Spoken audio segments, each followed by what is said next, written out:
Bonjour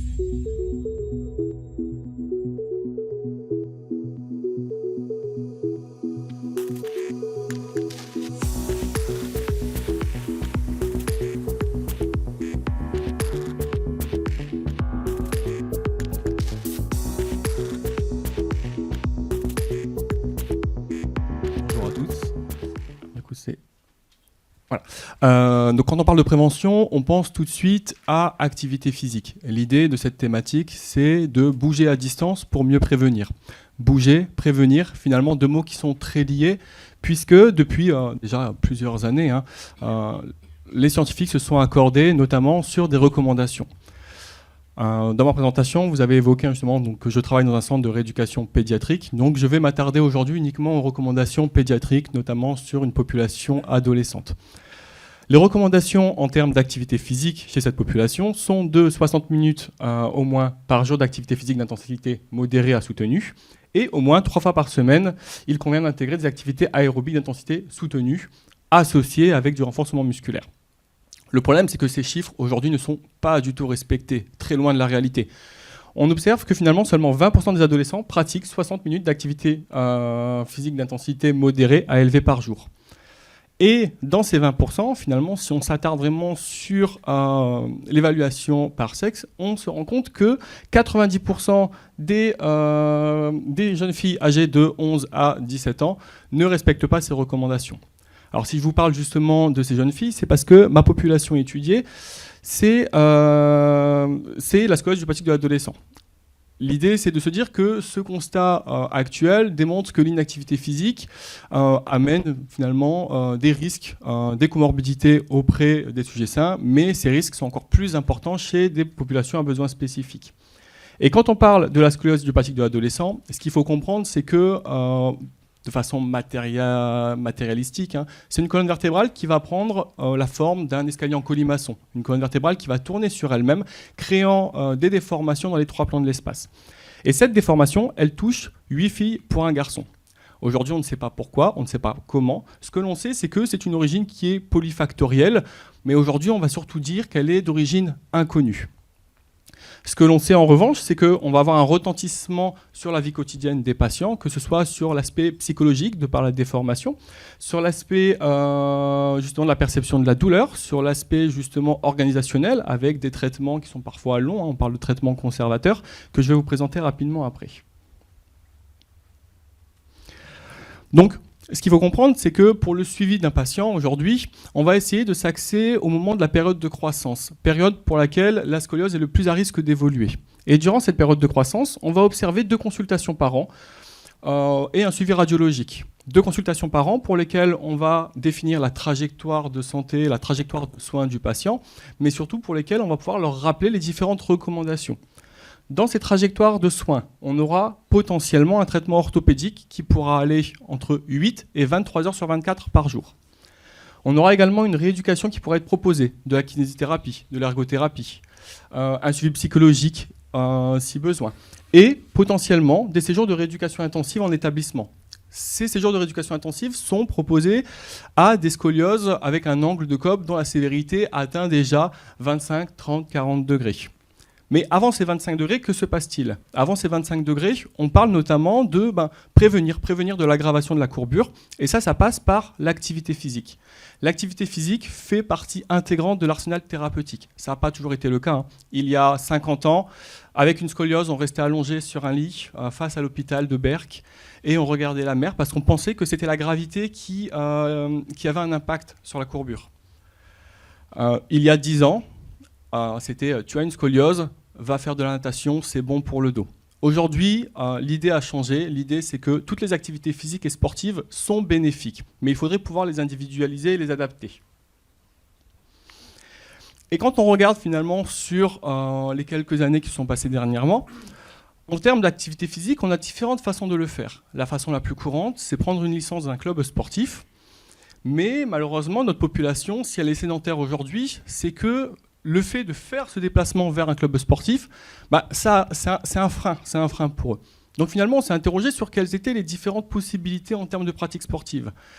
Et on a observé, notamment durant la période Covid, qu'on avait de plus en plus de patients qui préféraient faire du sport à la maison. Et on s'en rend compte, c'est que dans les recherches YouTube avec le terme mot-clé sport à la maison, on se rend compte qu'on a finalement un pic présent en mars 2020 et finalement un peu une évolution des mœurs. On s'en rend compte également au niveau de la littérature scientifique avec un nombre de publications qui est en constante augmentation. Et finalement, on peut comprendre que le sport à la maison devient une thématique émergente, une thématique qu'il faut évaluer. Vient la question, comment accompagner les adolescents atteints de scoliose idiopathique dans une pratique sportive autonome et sécuritaire? L'idée, c'était donc d'émettre d'abord des premières hypothèses. Comment permettre aux adolescents scoliotiques de bouger davantage grâce à un suivi régulier, adapté à leur courbure et en distanciel? J'insiste sur cet élément-là parce qu'aujourd'hui, faire du sport à la maison, je peux tomber sur des vidéos YouTube, je peux télécharger des programmes à différentes thématiques, le Top Body Challenge ou autre. L'idée, c'est que justement, nous nous sommes appuyés sur le retour de nos patients qui venaient nous voir parfois après avoir participé à un programme de renforcement musculaire téléchargé sur Internet, un programme bien souvent peu adapté, peu individualisé. Et finalement, on avait des patients qui arrivaient avec des douleurs qu'ils n'avaient pas auparavant, et qui étaient encore moins motivés à pratiquer une activité physique. Dans un second temps, l'idée c'était de définir qu'une pratique régulière devrait stabiliser ou améliorer la scoliose, avec une réduction de l'angle de Cobb, une amélioration de la posture, de la force musculaire, et renforcer la confiance et la qualité de vie de ces jeunes. Souvent, l'image qu'on prend, c'est que une jeune fille, durant la croissance, avec une scoliose, c'est un peu comme une fleur qui essaye de pousser, avec une tige un peu fragile, une tige qui va se tordre. Et on va essayer justement, durant cette croissance, d'amener un tuteur, qui est le corset, ou alors ce tuteur naturel, qui est finalement la musculature périvertébrale, pour maintenir cette déformation, voire la limiter au maximum. Notre objectif principal de cette étude que je vais vous présenter juste après serait avant tout de définir des profils de bons, mauvais répondeurs pour mieux soigner. Parce que comme je vous l'ai dit, on a des consultations 2 fois par an, tous les 6 mois. L'idée, c'est de savoir un peu quel patient va être orienté vers telle prise en soin, tel patient vers telle prise en soin, sur quelle prise en soin on a le moins de risques d'échouer. Nous avons donc finalement effectué un essai randomisé contrôlé, étude qui est actuellement en cours, avec 2 bras. Un bras où on va avoir un livret d'autorééducation, donc un peu inspiré des Top Body Challenge. L'idée, c'est qu'en consultation, le patient reçoit son livret avec 3 séances à faire par semaine pendant 12 semaines, et chaque exercice est quand même individualisé. Nous ne pouvions pas laisser les patients partir avec un livret générique. En face de ça, on a un deuxième bras qui, lui, va suivre de la téléréadaptation, des séances d'activité physique adaptée, à raison de 3 séances par semaine pendant 12 semaines, en 1 pour 1, un encadrant avec un patient. L'idée, c'est justement de pouvoir individualiser la séance. Alors, on pourrait se poser la question, oui, mais est-ce qu'on n'a pas déjà une différence de traitement ? La différence de traitement, ça va être vraiment l'intervention, le feedback du professionnel, puisque les exercices effectués dans les 2 bras sont concrètement les mêmes, la même base, mais c'est l'adaptation de chacun de ces exercices en lien avec les capacités physiques du participant qui nous permettent de savoir si, oui ou non, on simplifie ou on complexifie l'exercice.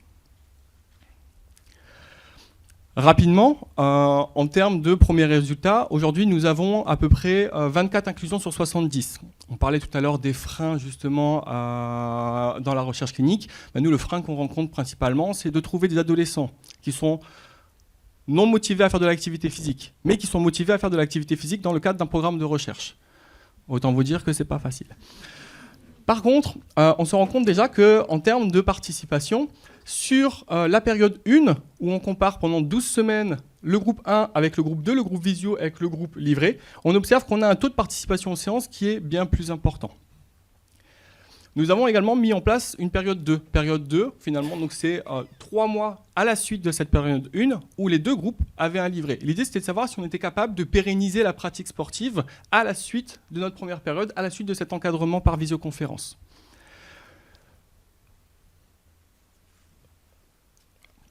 Au niveau de la présentation du protocole, je vous ai parlé tout à l'heure de l'identification des bons et mauvais répondeurs aux différents traitements. L'idée, c'était justement de mettre en place un panel d'évaluation en amont de l'étude. Évaluation musculaire, évaluation de la motivation, évaluation du vécu sportif, de l'appétence pour la pratique, pour pouvoir identifier par la suite quels sont les patients qui répondent favorablement à ce programme de rééducation par télé-réadaptation et quels sont les patients qui, au contraire, n'ont pas répondu favorablement, pour pouvoir par la suite mettre en place une étude médico-économique et pouvoir orienter beaucoup plus facilement la prise en soin des différents patients.